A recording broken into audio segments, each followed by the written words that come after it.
Welcome back to Calculus 1. Here we're looking at problem 3D from homework set number 6.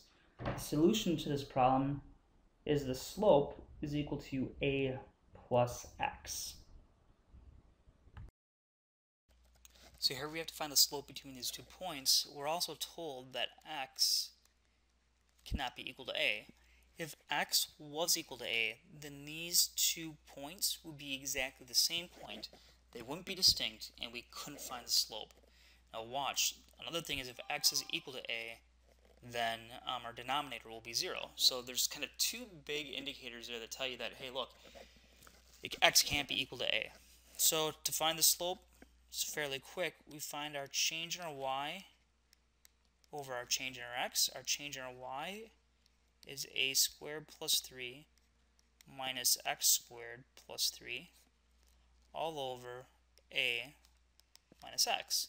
So that gives us a squared plus 3 minus x squared minus 3 all over a minus x.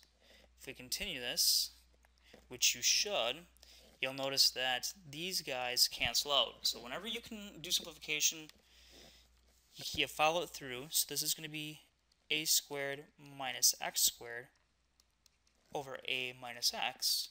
Now the numerator factors into a plus x times a minus x, right? Difference of squares, all over a minus x.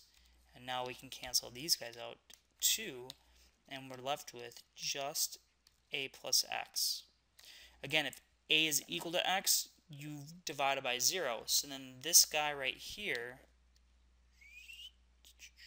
this guy is actually not equal to this guy if a is equal to x. But since a is not equal to x, they are equal to each other. You should go ahead and check that. Take values for a and x, plug them in, and you'll see that as long as they're different, you can end up right back here. Let me show you how that's done. Look. Let's say a was 2 and x was 3. Okay? Then what we'd have up here, if x was 3, we'd have 3 comma 3 squared, which is 9, plus 3 is 12. So that's one of our points. And the other point, if a is 2, we'd have 2, and 2 squared is 4, plus 3 is 7. Now watch. The slope between, so if this was true, then the slope between these two guys would be 12 minus 7 over 3 minus 2. 12 minus 7 is 5. 3 minus 2 is 1, so that's 5. Notice that if I just plug it into a plus x, I get 2 plus 3, which is also 5. So look, regardless of what a and x are, this is the slope between the 2 points. That's pretty cool. We've got just a formula with just two variables right there instead of having to go through this whole setup here. So if you tell me a is equal to 7 and x is equal to 1, I can tell you the slope is 8 without having to go through this whole mess. That's what this guy over here gives us.